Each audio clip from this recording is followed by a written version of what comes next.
Bien-aimés dans le Seigneur, bonjour et bon réveil. Que la paix soit avec vous. Bon début de semaine à vous qui avez la grâce d'être debout ce matin, en cette nouvelle semaine que le Seigneur nous offre pour le louer, pour le servir, pour prendre soin du prochain, pour nous occuper des autres, de nos proches et même des inconnus, dans le cadre des services qui nous sont confiés sur le plan professionnel, familial et autres. Je voudrais vous encourager ce matin à demeurer dans la foi, à persévérer avec assurance dans vos projets, dans vos objectifs. Je voudrais encourager quelqu'un qui est comme disqualifié par le monde, ceux-là qui sont disqualifiés par leur entourage, du fait des appréhensions qui sont nourries à leur sujet. Je voudrais encourager les jeunes gens qui sont ambitieux, qui se projettent dans un avenir à Dieu, qui se projettent dans des activités et qui semblent ne pas être à leur niveau, à leur portée. Je voudrais encourager la jeunesse à se projeter dans le bonheur, dans la gloire, dans le succès. Et je voudrais encourager ceux-là qui sont rabattus, ceux-là qui sont ramenés, relégués au dernier plan, qui sont éliminés des hauteurs, de l'élévation, du succès, de la réussite. Je voudrais vous encourager ce matin à persévérer dans vos ambitions, dans vos projets, dans vos aspirations. À cet effet, je nous invite à lire un texte de l'Ancien Testament. Nous sommes dans 1 Samuel chapitre 17, du verset 26 au verset 30. 1 Samuel 17, verset 26 au 30e verset. Voici ce qui est écrit. David dit aux hommes qui se trouvaient près de lui, « Que fera-t-on à celui qui tuera ce Philistin et qui ôtera l'opprobre dessus Israël? Qui est donc ce Philistin, cet incirconcis pour insulter l'armée du Dieu vivant? » Le peuple, répétant les mêmes choses, lui dit, « C'est ainsi que l'on fera à celui qui le tuera. » Eliab, son frère aîné, qui l'avait entendu parler à saison, fut enflammé de colère contre David. Et il dit, « Pourquoi es-tu descendu? Et à qui as-tu laissé ce peu de brebis dans le désert? Je connais ton orgueil et la malice de ton cœur. C'est pour voir la bataille que tu es descendu. » David répondit, « Qu'ai-je donc fait? Ne puis-je pas parler ainsi? » Et il se détourna de lui pour s'agresser à un autre et fit les mêmes questions. Le peuple lui répondit comme la première fois. Amen. David a appris qu'il y a un homme, un célèbre homme, qui épouvante le saint peuple de Dieu, un homme qui terrorise, qui terrifie le peuple d'Israël et qui pousse Israël à se cacher. Et cet homme insulte Israël, il insulte le Dieu d'Israël à longueur de journée. Et David, qui n'est qu'un petit berger, il est relégué au rang de berger de la famille de son père. Tous ses frères sont considérés, mais lui, il est relégué, il est réduit à cette tâche de gardien des brebis du petit troupeau de son père, pendant que ses frères sont considérés comme des vaillants. Et ce sont ces frères qui sont d'ailleurs considérés, estimés par leur père. Et c'est vu d'ailleurs lorsqu'il a fallu choisir un homme, un oint dans la maison de son père. Son père a appelé tous ses enfants, mais il n'a pas osé, n'a pas daigné penser, j'ai dit penser, à son frère, à son fils. Il a carrément oublié. Mais Dieu, qui avait déjà choisi David, va faire venir David de la brousse du milieu des brebis où il était. Et c'est ainsi, de la même manière que David ici se retrouve là, en plein, on va dire, au front, là où il y a son frère, là où il y a ses frères. Et un de ses frères découvre que David est en train de prendre des renseignements par rapport au combat qu'Israël mène, par rapport à ces Philistins. Le roi Saül avait promis de donner sa fille en mariage à celui qui pourrait tuer Goliath, et puis d'honorer la famille de celui-là. Et David essaie donc de s'enquérir au sujet de ce salaire, si on va dire ainsi, de cette rétribution qui pourrait revenir à celui qui pourrait faire tomber Goliath. Et lorsque son frère découvre que David est en train de mener cette enquête, de glaner des informations là-dessus, il se met en colère. Et il met en exergue ce qu'il croit, ce qu'il pense de son frère. Et le blâme et dit, toi, tu es toujours ainsi, tu es orgueilleux, tu es insolent, tu es tout ce qu'on peut penser lorsqu'on a en face de soi un jeune homme qui se retrouve là où il ne devrait pas. C'est tout cela que David subit. Et David dit, mais est-ce que je n'ai pas le droit? Est-ce que je n'ai pas le droit? Et justement, est-ce que tu n'as pas le droit d'aspirer au bonheur? Il y a des gens qui pensent que certaines personnes n'ont pas le droit d'aspirer à l'élévation, au succès, à la réussite, au bonheur, à la vie, à l'aisance. Et beaucoup se laissent ainsi disqualifier. Dès que tu veux lever la tête pour aspirer à quelque chose de bon, on dit non, ce n'est pas pour toi. Je voudrais ce matin, bien-aimé, t'encourager cette semaine dans ton désir, dans ton projet, dans tes aspirations à être heureux, à être aimé, à être élevé, à réussir, à foncer. Persévère. Ne te laisse pas disqualifier. Ne te laisse pas éliminer. Ne permets pas qu'on te décourage et ne permets pas qu'on chromatise ton esprit, ton âme. Ne laisse pas tes aspirations être englouties, être enterrées par les appréhensions des gens. Vous voyez, ce que vous estimez, ce que vous pensez, ce que vous croyez, et parfois Dieu met des pensées dans notre cœur, des choses que les autres ne perçoivent pas. Et si vous vous laissez toujours intimider par les regards et les reproches et les appréhensions et les considérations des gens, vous ne serez jamais capable d'avancer, de monter. Dieu tire toujours de la poussière. Dieu tire de la poussière. Il retire toujours de la misère, du fumier, des hommes qu'il veut faire grands, des hommes qu'il veut élever. Si vous regardez l'histoire des héros de la Bible, très souvent, c'est des hommes que Dieu a tirés, qu'il a forgés, qu'il a façonnés, qu'il a moulés, et qui n'étaient pas considérés, qui n'avaient pas au départ le profil au vu des hommes. Mais Dieu, c'est Dieu qui donne le profil.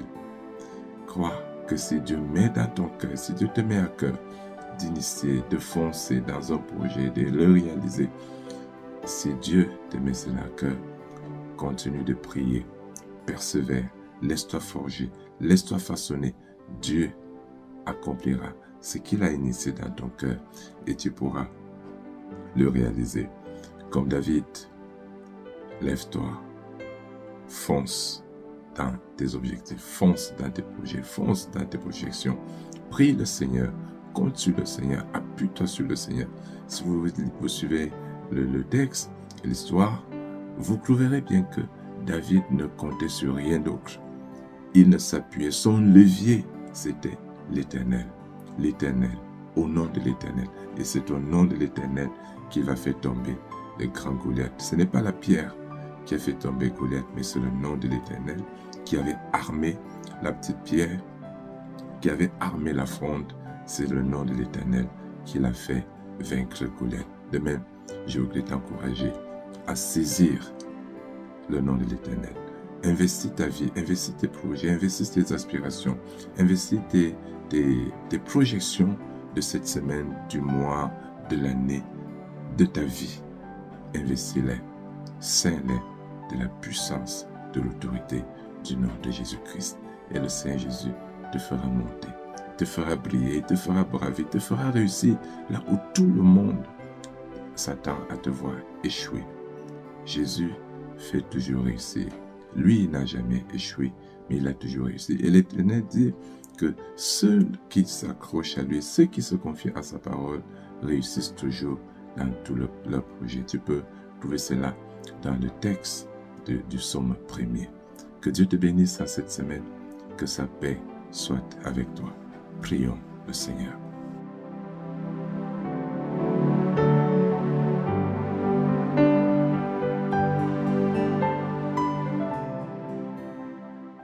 Éternel Dieu Tout-Puissant, notre bon Père Céleste, la gloire, l'honneur, la richesse, la puissance, la force, l'autorité, la grâce et l'élévation sont à toi.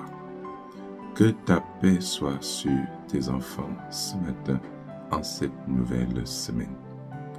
Dieu Tout-Puissant, Dieu de victoire, Dieu de gloire, nous invoquons ta paix, ta lumière, ta grâce, ta bienveillance, ta bénédiction, ton soutien, ta force sur tes enfants, sur tes fils, sur tes filles, sur ces familles qui s'attendent à toi, qui s'appuient sur toi, qui comptent sur toi.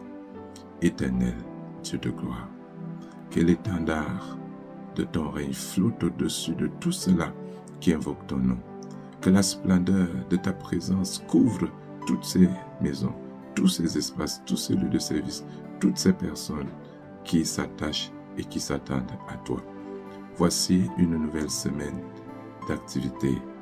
Dieu de grâce, Dieu Tout-Puissant, toi qui ne cesses de travailler, qui continue de travailler et qui nous invite à travailler, toi qui ne cesses de te déployer, qui nous soutient et qui nous invite à nous déployer pour bâtir, pour faire briller, pour faire prospérer, pour magnifier, exalter ton nom, pour accomplir des desseins que tu as arrêtés pour nous, pour réaliser des œuvres que tu as d'avance préparées pour nous.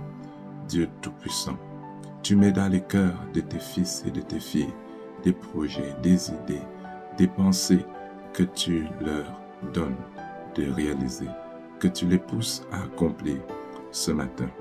Nous te prions de répandre la puissance de ton Esprit Saint sur tes enfants, en tes enfants, de les ceindre de ta force, de ta vigueur, de ta lumière, de ton courage, Seigneur, afin que ton peuple fortifié, vivifié, requinqué, tonifié par toi, s'élève, fonce dans les voies, dans les projets, dans les aspirations que tu as insufflées en chacun.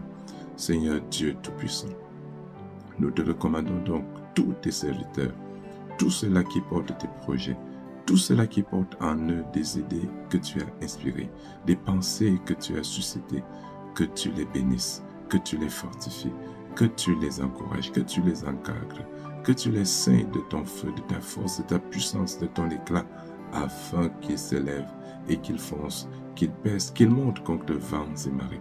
Seigneur, nous te prions pour tous ceux-là qui portent ces projets, qui sont en pleine réalisation, qui sont en cours de réalisation, afin que ta grâce continue de les soutenir, de les encadrer, de les favoriser, de les préserver, de les sécuriser. Dieu Tout-Puissant, rends tes serviteurs invulnérables, que les œuvres de Satan n'aient aucun impact sur eux, que ce soit sur le plan physique, spirituel, moral. Seigneur, rends tes serviteurs, rends tes enfants invulnérables, insaisissables, indomptables, implacables par la puissance de ton Esprit Saint. Nous te prions, Seigneur, de bénir ainsi les activités de tes enfants, de bénir tout ce qu'ils accomplissent, tout ce à quoi ils vaquent. Donne-leur la paix, accorde-leur ta grâce, ton soutien, tes onctions, afin que la réussite soit leur partage, que le succès soit effectif pour la gloire de ton nom. Seigneur, nous voulons te recommander toute cette jeunesse, toutes ces personnes qui sont considérées comme n'ayant pas de profil, qui sont disqualifiées, qui sont rejetées, qui sont reléguées à des minables tâches.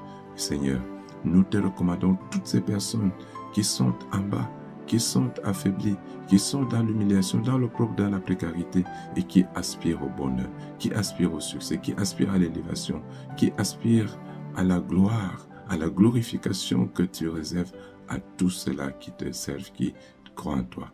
Seigneur, nous te prions pour toutes ces personnes, pour toute cette jeunesse qui croit en toi, afin que tu lèves ta face sur elles, que tu les couvres de ta gloire, que tu les ceignes de ta puissance, qu'ils s'élèvent, que ces jeunes gens s'élèvent comme David pour affronter tous ces Goliaths qui se graissent sur le chemin, pour affronter tous ces élèves qui les découragent, qui les disqualifient, qui les rejettent. Seigneur, bénis tes enfants, fortifie-les, encadre-les, vivifie-les, illumine-les, éclaire-les, que la puissance de ta gloire, la force de ton amour les couvre, ceint les mains, ceint les pieds, ceint les cœurs, ceint les cerveaux, les pensées de tes enfants, de cette force, de cette puissance, de ce courage. Ravive, Seigneur, la flamme de la foi. Insouffle cette ferme assurance en ton amour, en ta bienveillance, en ta fidélité, en ton omniprésence dans les cœurs, dans la vie de tes enfants, afin qu'avec l'Éternel, afin qu'au nom de l'Éternel, par la puissance de l'Éternel, ils s'élèvent, qu'ils foncent et qu'ils accomplissent tes desseins. Seigneur, bénis donc tes enfants, guéris ceux qui sont malades, qu'ils soient fortifiés, guéris, libérés, affranchis et qu'ils foncent dans leur projet. Tout cela que le monde essaie de disqualifier, pas des mauvaises paroles, pas des maladies, pas des mauvais sorts, pas des emprises occultes et maléfiques. Seigneur, nous te les recommandons afin que ta puissance travaille dans leur situation, dans leur état, pour les libérer, pour les guérir, pour les délivrer et les redéployer sur le champ, dans le parcours du succès, de la réussite. Bénis tes enfants, bénis ces familles, bénis ces foyers, bénis ces lieux de service, bénis Seigneur toutes ces communautés, bénis nos nations, bénis nos continents, bénis le monde. Que ta face se lève et qu'elle couvre le peuple qui invoque l'Éternel et l'élève au-dessus du monde, au-dessus des païens, pour que ton nom soit glorifié et que ton règne soit établi par Jésus-Christ notre Seigneur et Sauveur. Nous te prions. Notre Père qui es aux cieux, que ton nom soit sanctifié, que ton règne vienne, que ta volonté soit faite sur la terre comme au ciel. Donne-nous aujourd'hui notre pain de ce jour. Pardonne-nous nos offenses, comme nous pardonnons aussi à ceux qui nous ont offensés. Et ne nous soumets pas à la tentation, mais délivre-nous du mal, car c'est à toi qu'appartiennent le règne, la puissance et la gloire pour les siècles des siècles. Amen. Bien-aimé, que le Dieu Tout-Puissant ce matin te bénisse et te garde. Que l'Éternel lève sa face sur toi et te couvre de la splendeur, la puissance, de la flamboyance de sa gloire, qui te rende invulnérable, qui te rende courageux, zélé, qu'il te ceigne de ce feu, de cette puissance qui te permet de foncer, de monter et de te déployer, d'agir et de prospérer, de réussir dans tes voies. Le Seigneur investisse ta vie de sa bénédiction, de la grâce, de l'onction, du succès et de la réussite. Que tous ces lieux qu'il a préparés pour toi soient à ta portée, te soient soumis. Que toutes ces grâces, tous ces projets qu'il a préparés pour toi te soient soumis afin que tu les accomplisses. Et que la grâce de Jésus-Christ, l'amour du Père, la communion du Saint-Esprit soit en toi, avec toi, pour que tu vives ces choses et que tu en sois témoin aujourd'hui, toute cette semaine et pour les siècles des siècles. Alléluia. Amen. Bon début de semaine et que l'Éternel vous bénisse. Shalom.